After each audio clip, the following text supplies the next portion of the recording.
네, 1월 9일 월요일 아침 환기식의 국제시장 동아대학교 국제전문대학원 한기식 교수와 함께 하겠습니다. 교수님 안녕하세요. 어서 오십시오. 안녕하십니까? 예, 반갑습니다. 자, 새해 복 많이 받으시고요. 자, 우크라이나 이야기로 출발을 해보려고 합니다. 우크라이나가 작년에 해외 원조를 총 40조 원을 받았다 이렇게 이야기를 하고 있고요. GDP는 30%가 감소됐다고 하네요. 그렇습니다. 우크라이나 중앙은행이 공식적으로 발표를 했으니까 어느 정도 신뢰할 수 있는 금액이긴 할 겁니다. 예. 해외 원조가 총 320억 달러를 작년에 받았다라고 발표했거든요. 그럼 정확하게 얘기하면 한국 금액으로 하면은 40조 3천억 정도 됩니다. 이걸 어떻게 생각할지 모르겠어요. 왜냐하면 언론 매체를 통해서 미국이 뭐 각종 얼마를 지원하고 어디서 EU가 지원하고 막 근데 40조 원 정도면은 크다면 크다고 할 수 있고 네. 또 혹자는 또 생각보다는 작네 이렇게 생각할 수도 있습니다. 예. 좀 자세히 살펴보면은 우크라이나 정부의 1년 예산이 400억 불 좀 되거든요. 예. 네. 150조 원 정도 됩니다. 그 중에서 그 320억 달러 정도니까 근데 그러면 작지 않다고 볼 수도 있겠고 또 이거는 순수한 인도적 지원 금액을 말하는 거고요. 네. 예. 눈에 안 보이는 지원도 많이 있지 않겠습니까? 네네. 군사 원조라든지 네. 유무상 재정 지원 뭐 이런까지 합치면은 900억 불 정도에 이른다라고는 그 통계가 있습니다. 예.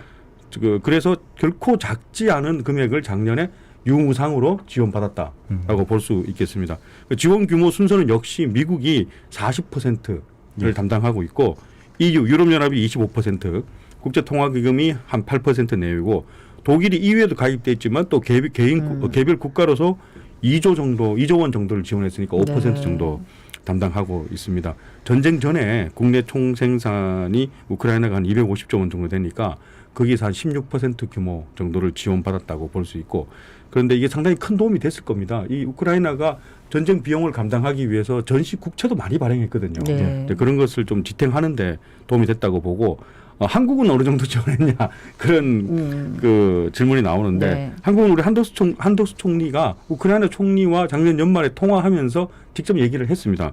1억 불 정도를 총 지원했다. 1억 불 정도면 한 1,300억 원 정도를 지원했다고 볼 수 있겠습니다. 그런데 작년에 이렇게 지원 금액도 궁금하시겠지만 네. 전쟁을 통해서 우크라이나가 GDP가 얼마나 감소했느냐 네. 또 궁금하실 텐데 작년에 GDP 우크라이나 전체 국내 총생산은 30% 넘게 감소했습니다. 네. 근데 그 전쟁 상황은 지금 그 푸틴 대통령이 러시아 정교를 믿는 국가들은 성탄절이 1월 7일입니다. 네. 그래서 성탄절 1월 7일 전후로 한 36시간 정도 휴전하자라고 휴전 선언을 했거든요. 근데 그게 뭐 잘 지켜지지도 않았을 뿐더러 젤렌스키 대통령의 성명을 보면은 그건 휴전이 아니라 재정비 위한 시간 벌기에 불과하다. 그래서 우리는 휴전을 거부하고 36시간 휴전도 거부하고 계속 싸우겠다고 해서 실제로 러시아 정교의 성탄 기념일인데도 계속 포격을 이어갔습니다. 그런데 러시아 정교 성탄절 1월 7일 맞아서 푸틴 대통령이 발표한 감사 메시지를 보면은 예. 이 부분 어떻게 봐야 될까요? 우리 이 전쟁은 타락한 서방에 대해서 모스크바가 홀로 벌이는 성전이다라고 이렇게 얘기를 했고 기독교 단체가 이 성전을 지지해줘서 감사하다라고 성명을 발표했습니다. 이 부분에 대해서 어떻게 생각할지는 잘 모르겠습니다. 뭐 사실은 뭐 명분이 되지도 않을 것 같고 어떤 명분이 있다더라도 이 전쟁은 절대 일어나서는 안 되는데 참 이게 누구의 자잘못을 다 떠나가지고 이게 언제 끝날지 진짜 너무 걱정이 많습니다. 지금 계속 더 안 좋아지는 상황인 것 같아가지고 더 걱정이네. 자, 다음은 미국 얘기입니다. 이제 하원 의장 선출 투표를 했는데 15번이나 해가지고 예, 메카시 의장이 당선이 됐는데 요 내용 좀 자세히 짚어주시지. 그렇습니다. 계속 이 언론에 약간 화제거리로 나왔습니다. 네. 이 천신만고 이런 제목도 많이 있었고 케빈 메카시가 결국은 의원이 공화당 현재 원내대표입니다. 그 하원 의장을 뽑는데 결국 15차례 투표 끝에 겨우 당선이 됐다. 이거는 그 투표를 좋아하는 투표 선출을 좋아하는 그 미국에서도 160년 만에 처음 있는 일이라고 합니다. 그런데 이 결국은 마지막에 당선되기 위해서 좀 이 당내의 그 극우파들하고도 손을 잡고 네. 거기에 대한 지지까지 다 받아서 가까스로 당선이 됐기 때문에 이 당선이 된 절차도 이제 천신만고도 화제거리지만 이렇게 당선이 된 케빈 맥카시 하원 의장이 앞으로 어떤 새로운 정책을 네. 좀 펼칠 거냐 이런 것에 대해서 관심이 많습니다. 그래서 이 당선 첫 연설을 했거든요. 첫 연설도 생각보다 만만치가 않았어요. 그 처음부터 중국에 대해서 강경한 정책을 펼치겠다라고 연설을 했고 그리고 대만을 방문하겠다라는 얘기도 강하게 했습니다. 그래서 우선적으로 다룰 상황을 중국이다라고 얘기하면서 이런 얘기를 했습니다. 미국의 수건 과제는 오래된 과제는 중국 공산당 부상을 막는 것이고 그리고 대중국 국가 채무를 해결하는 것이다. 이런 연설을 했고 그다음에 초당적인 중국 특별위원회를 빨리 만들어서 중국에 만들어진 수십만 개 일자리를 다시 미국으로 가지고 오겠다. 이런 좀 강한 네. 베리 스트롱한 그런 연설을 좀 했습니다. 그래서 경제 전쟁이라는 표현도 썼고 여기서 승리하겠다라는 얘기도 했고 그리고 빠르면 이번 주에 거기에 따라서 신임 하원 의장이 강력한 의지를 보였으니까 네. 중국 특별위원회 설치 관련해서는 입법 작업이 이번 주 빨리 이루어질 거란 예상이 있습니다. 그 다음에 그 외교 정책에서 이렇게 강한 외교 정책을 선보일 거라고 했지만은 그 미국 국내에 또 바이든 행정부하고 또 어떤 정책을 펼칠 거냐도 또 관심을 가는데 아니나 다를까 그 연설에서 강하게 공세를 펼쳤습니다. 이 문제를 첫 번째로 걸고 넘어졌어요. 학교 교육에서 최근에 유행하는 단어인데 소위 워크, 진짜 웨이크 깨어있다 워크. 네. 학생들에게 깨어있는 의식을 주입한다고 해서 이 부분에 대해서 이걸 막겠다라는 얘기를 했거든요. 왜 학생들에 대해 젠더라든지 인종이라든지 아니면 정치적 올바름이라든지 이런 것들을 너무 그 어떤 급진적인 그런 교육을 시킨다라고 해서 워크라고 하는데 이 워크 문제를 공식적으로 제동을 걸겠다라는 얘기를 했습니다. 그 다음에 뻥 뚫린 남북 국경을 했거든요. 남북 국경 문제를 강하게 이제 국경을 통제하겠다는 얘기였고, 그 다음에 연방 정부가 돈을 너무 많이 쓰는 거 아니냐, 바이든 정부가 바이든 정부의 예산에 대해서 좀 상한선 같은 것을 더 강하게 만들겠다라는 얘기도 했고, 마지막으로 우크라이나 문제인데 우크라이나 지원에 대해서도 백지 수표식 같은 그런 막 퍼주는 것은 안 된다라는 식으로 지금 약간 좀 변화가 생길 것 같아요. 네.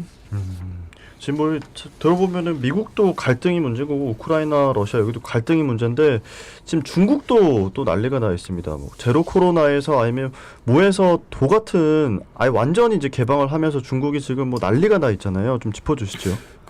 이 제로 코로나 정책을 그렇게 3년 동안 펼치다가 네. 이렇게 빨리 또 이렇게 완전히 또 자유화 정책을 펼치네요. 8일부터 네. 국경을 완전히 개방했습니다. 생각보다 상당히 빠른 속도입니다. 해외 입국자의 격리는 완전히 면제했습니다. 없고 48시간 전에 음성 확인서만 제출하면 됩니다.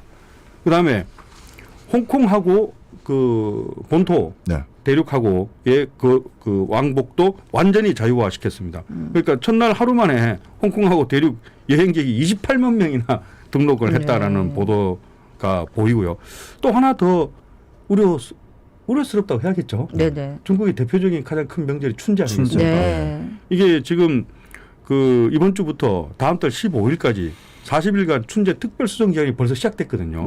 이때 지난 3년 동안 춘제에 많이 귀향을 포기하고 대도시에서 네네. 좀 참고 지내고 그러지 않았습니까?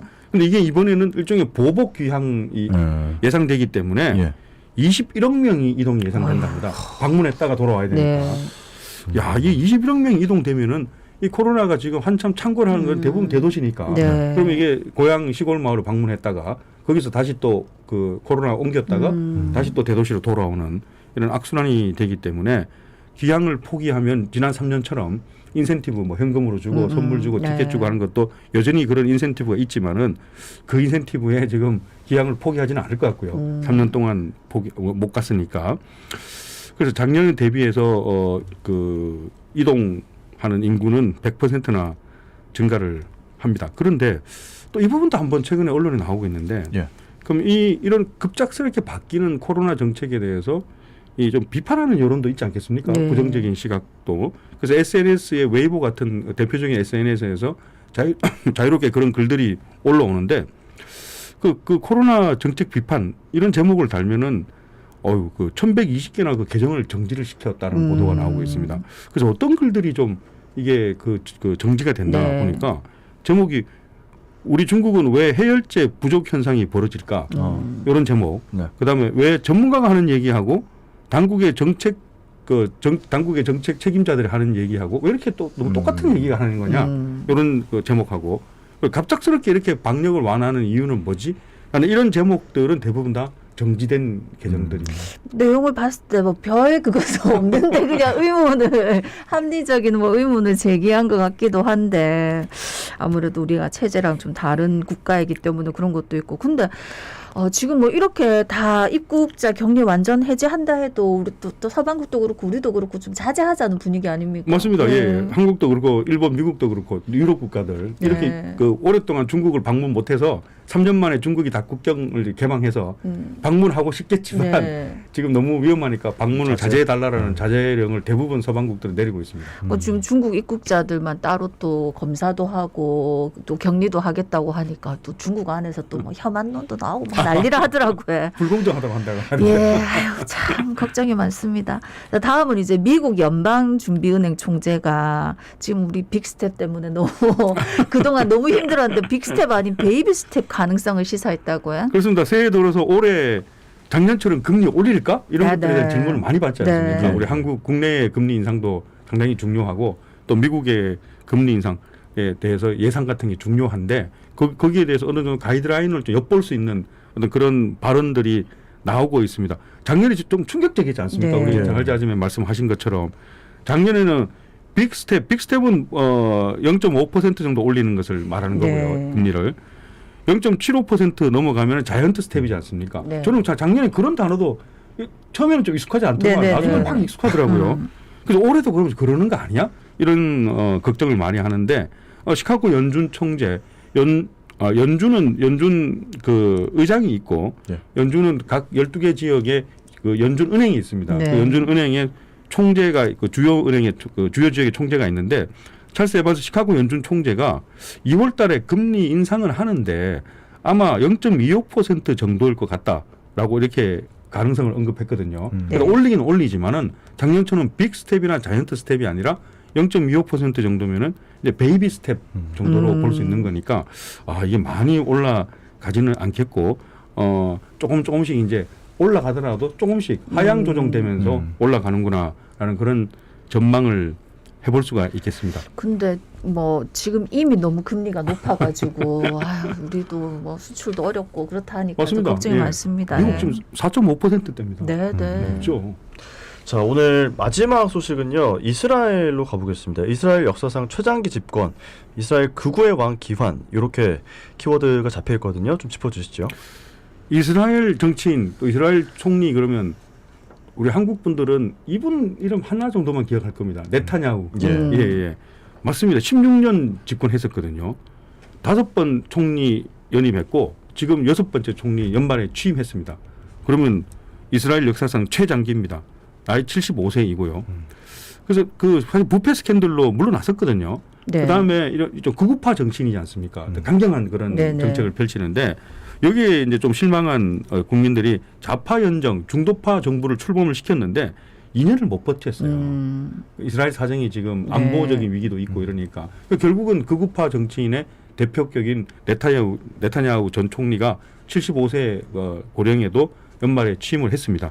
그렇다면은 취임을 하면은 이제 극우 정책들이 다시 이스라엘에서 펼쳐진다라는 그런 국제사회 우려가 있습니다. 예. 가장 큰 우려는 지금 아무래도 네타냐후에 복귀하고 맞물려 있는데 이란이 핵 개발을 포기를 네네. 하지 않고 있지 않습니까? 네. 그러면 이스라엘이 거기에 대해서 가장 안보 위협을 느끼는 거거든요. 네. 그럼 네타냐후가 그런 여론을 등에 업고 다시 복귀한 거니까 그 이란의 핵 시설을 혹시 이스라엘이 선제 공격하는 거 아닌가라는 그런 우려가 지금 새해 들어서 그 중동 지역에 가장 큰 우려가 되고 있습니다. 이스라엘은 실제로 81년에 이라크의 원자력 발전소 타격한 그런 선례도 있지 않습니까? 네, 네. 그래서 이 부분이 가장 큰 전면전으로 확대될 수도 있겠다라는 그런 우려가 되고 있고 하나 더 국내적으로는 유대인 정착존을 계속 팔레스타인 지역에 유대인 정착존이 조금씩 늘어나고 있는데 네. 이 대표적으로 유대인 정착존을 확대시키겠다는 정치인이거든요. 그러니까 이스라엘 그 지역 내에서 팔레스타인하고 이스라엘 유대인하고 갈등이 더 확대되는 거 아닌가. 이건 새해에 좀 우려스럽게 지켜봐야 될 부분입니다. 예, 우리 새해 왜 이렇게 여기저기 긴장 소식만 가득한지 좀 평화가 있으면 좋겠는데 걱정이 많습니다. 예, 예. 오늘 말씀은 여기까지 듣겠습니다. 고맙습니다. 고맙습니다. 지금까지 동아대학교 국제전문대학원 황기식 교수였습니다. 예, 오늘은 날씨가 조금 따뜻하게